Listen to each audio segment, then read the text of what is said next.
Bonjour, j'espère que vous allez super bien et que vous êtes au taquet pour réussir votre DELF en français.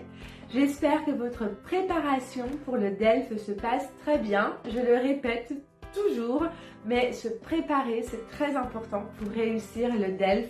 Alors, préparez-vous, entraînez-vous, écoutez des podcasts, etc. J'ai déjà fait des vidéos où je vous explique quels sont les thèmes du DELF B2. Je vous donne aussi des sites internet dans une autre vidéo, des sites internet, des podcasts, des émissions. Donc, n'hésitez pas à aller voir les différentes vidéos que j'ai faites à ce sujet.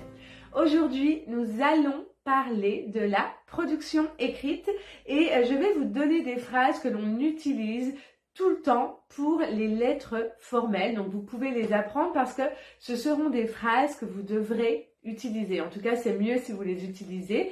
Ensuite, bien sûr, ça sera à vous d'ajouter vos propres phrases avec votre propre argumentation. Mais il y a des parties qui ne bougent pas, qui sont toujours les mêmes. Je répète que pour la production écrite, on attend de vous que vous argumentiez et que vous preniez position, que vous donniez votre opinion. C'est la même chose pour la production orale. La production écrite dure 1 heure.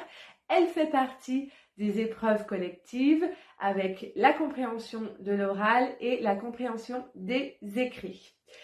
Et donc, il y a différentes formes de production écrite. Donc, ça peut être une lettre formelle. C'est très souvent des lettres formelles, mais ça peut être aussi un essai. Ça peut être également un article. Ça peut être une contribution à un débat, comme le courrier des lecteurs. D'accord? Donc, le point commun de ces différentes formes de production écrite, c'est l'argumentation. Donc aujourd'hui, moi je viens vous parler de la lettre formelle.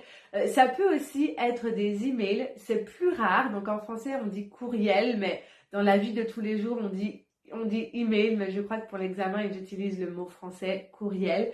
Donc ça peut être un courriel, c'est un peu plus rare, mais ça arrive de temps en temps. Mais en général ce sont des lettres formelles. Donc pour une lettre, il y a une structure qui est très précise. C'est-à-dire que si vous ne la connaissez pas, c'est presque impossible de l'inventer. Mais si vous la connaissez, ça sera très bien parce que vous allez gagner des points pour la mise en page, pour la compréhension de la consigne, etc. Je rappelle que pour la production écrite, tout ce que vous écrivez compte, tous les mots comptent. Donc la date, le lieu, les adresses, etc. Il faut tout compter, d'accord? Vous comptez tous les mots. J'ai fait une vidéo aussi sur comment compter les mots, donc je vous laisse aller voir sur ma chaîne. Vous verrez les différentes vidéos qui pourraient vous intéresser si vous ne les avez pas encore vues. Et je mettrai la vidéo où je vous montre comment compter des mots. Je vous explique comment compter les mots pour la production écrite. Je la mettrai dans la description. Allez, c'est parti. Je vais vous donner des phrases que vous allez toujours utiliser pour la lettre formelle, pour la production écrite du DELF B2. Alors, on va commencer avec les coordonnées de l'expéditeur et du destinataire. D'accord? Donc l'expéditeur, c'est vous qui expédiez la lettre et le destinataire, c'est la personne à qui vous écrivez.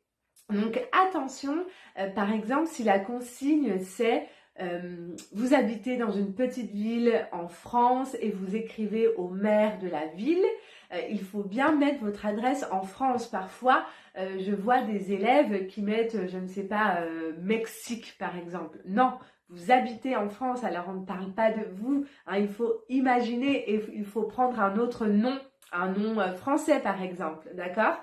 Donc, vous pouvez déjà préparer ça, par exemple, vous pouvez vous dire, ok, pour la production écrite, si je dois écrire une lettre, je m'appellerai Marie Dubois et j'habiterai, je sais pas, vous prenez votre chiffre préféré, 6 rue Victor Hugo et ensuite vous adaptez la ville. Donc si c'est une petite ville en France, vous essayez de choisir une petite ville. Si vous ne connaissez pas de petite ville, ce n'est pas grave, ce n'est pas la fin du monde, mais essayez de connaître une grande ville, Paris, et une plus petite ville, je sais pas, qu'est-ce qu'il y a comme plus petites villes que Paris, il y en a beaucoup, Nantes, moi là je suis à Chalon-sur-Saône, c'est assez petit, donc voilà, vous pouvez regarder ça, mais c'est pas très très grave si vous ne mettez pas le nom de la bonne ville, mais il faut que ça soit en France si on vous dit que vous habitez en France, d'accord? Donc là, je vais vous mettre un modèle d'une adresse française. Donc, en général, on met le nom et le prénom, ensuite la rue ou l'avenue, le boulevard, et ensuite le code postal plus la ville. Encore une fois, si vous vous trompez dans le code postal, ce n'est pas grave du tout. Moi, je ne connais pas tous les codes postaux de toutes les villes françaises, hein. Donc, vous pouvez juste apprendre un code postal, par exemple 75 000 Paris et 71 000 Chalon-sur-Saône, par exemple. Donc, comme ça, vous avez une grande ville et une petite ville, d'accord? Donc, voilà, Marie Dubois, 12 rue ou 6 rue Victor Hugo, 71 000 Chalon-sur-Saône. Et j'écris au maire de la ville. Donc, le destinataire, ça sera Monsieur le maire ou la mairie de Chalon-sur-Saône. Une place de la mairie, par exemple, 71 000 Chalon-sur-Saône. D'accord? Vous comprenez? Ne vous stressez pas avec ça si vous n'avez pas les bons codes postaux, si vous n'avez pas des villes qui existent, ce n'est pas grave, mais il faut juste montrer à l'examinateur que vous avez compris la consigne et que si on vous dit vous habitez en France, mettez une ville française. Voilà, donc les coordonnées en premier de l'expéditeur et ensuite du destinataire. Ensuite, on va mettre le lieu et la date. Donc, encore une fois, le lieu, si vous avez choisi Chalon-sur-Saône, par exemple, vous allez mettre à Chalon. Je répète que la préposition pour une ville, c'est à Chalon-sur-Saône, le blablabla, blablabla. Donc, quelque chose de cohérent. Donc, vous pouvez mettre, s'il n'y a pas une date précise dans la consigne, en général, non. Vous pouvez mettre la date de l'examen. Là, par exemple, moi, je tourne cette vidéo, nous sommes le 3 novembre 2021. Donc, à Chalon-sur-Saône, virgule, le 3 novembre 2021. Je répète qu'il n'y a pas de majuscule au mois de l'année en français. Voilà, ensuite, on va mettre l'objet. Donc, l'objet, c'est le sujet. Pourquoi j'écris au maire de la ville? Donc, par exemple, j'écris au maire de la ville parce qu'il a décidé, qu'est-ce qu'il a décidé, le maire de la ville? Il a décidé d'ouvrir un supermarché en face de notre quartier, en face de chez moi. Donc, objet contre l'ouverture du supermarché dans mon quartier, par exemple, d'accord? Donc souvent dans l'objet, c'est vraiment un titre pour faire comprendre très rapidement au destinataire quel est le sujet de votre lettre. Donc ce ne sont pas des phrases complètes, c'est comme un titre de journal, par exemple, d'accord? Contre la fermeture du cinéma de la ville, d'accord? Donc voilà l'objet, je regarde en même temps mes notes parce que je ne me rappelle plus de tout. Ensuite, on va écrire madame ou monsieur, donc monsieur le maire. Parfois, ça peut être madame la directrice, par exemple. Donc, il faut adapter. Si vous avez le nom de la personne, monsieur Dupont, etc. D'accord? Donc, monsieur Dupont, virgule, madame la directrice, virgule. Et ensuite, il y aura la première phrase qui explique pourquoi vous écrivez. Donc là, j'ai écrit des phrases que l'on peut écrire pour tout type de lettres. Par exemple, je me permets de vous écrire en raison de votre décision, blablabla, blablabla, d'accord? Je me permets de vous écrire en raison de. Je me permets de vous écrire suite à votre décision, blablabla, blablabla. Je vous écris ou je me permets, mais vous pouvez mettre je vous écris suite à. Qu'est-ce que j'ai mis? Voilà, j'ai écrit 3 phrases différentes. Donc, je me permets de vous écrire pour attirer votre attention sur blablabla. Je me permets de vous écrire pour attirer votre attention sur votre décision concernant la fermeture du cinéma. Ou alors, je vous écris cette lettre en raison de la fermeture de votre décision de fermer le cinéma, ou alors je vous écris suite à votre décision, etc., etc. Donc vous choisissez la formule qui vous convient le mieux et vous pourrez commencer la lettre comme ça.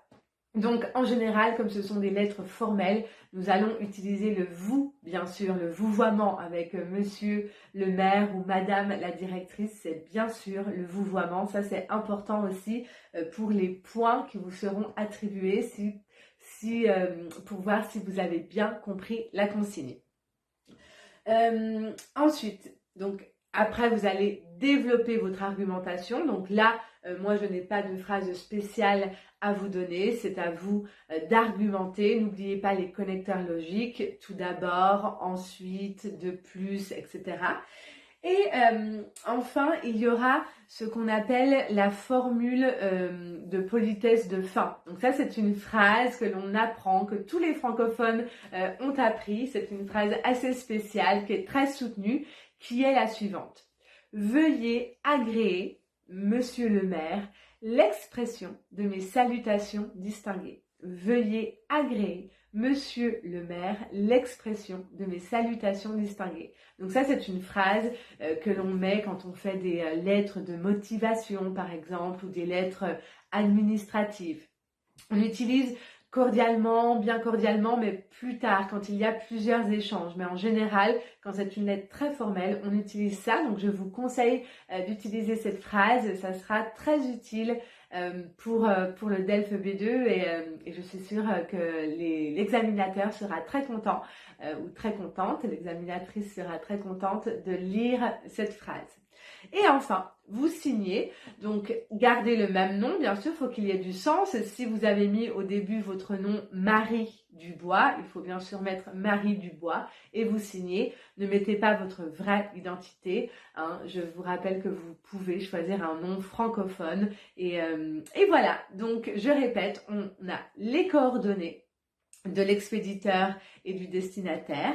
Ensuite, on a le lieu et la date. Ensuite, on a l'objet. Ensuite, on a la formule d'appel. Je vous écris cette lettre, blablabla, blablabla. Ensuite, on a le développement, mais ça, c'est votre travail. Et ensuite, la formule de politesse de fin. Veuillez agréer, monsieur, madame, la directrice, l'expression de mes salutations distinguées.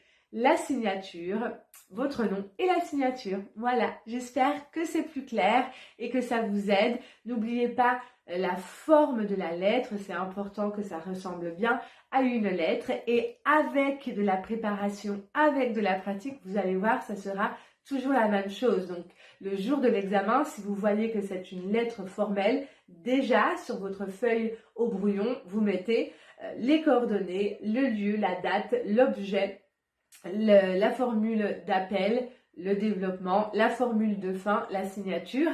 Et là, vous aurez déjà gagné beaucoup de temps. Vous aurez presque déjà toute votre lettre et il vous restera plus qu'à développer avec des arguments que vous aurez peut-être déjà préparés parce que vous aurez écouté mes conseils et vous vous serez préparé au thème du DELF B2 en écoutant des podcasts et en lisant des articles. Voilà, dites-moi dans les commentaires s'il y a si vous avez des questions et s'il y a des vidéos que vous souhaitez que je fasse pour vous, je le ferai avec grand plaisir. À la prochaine fois, salut!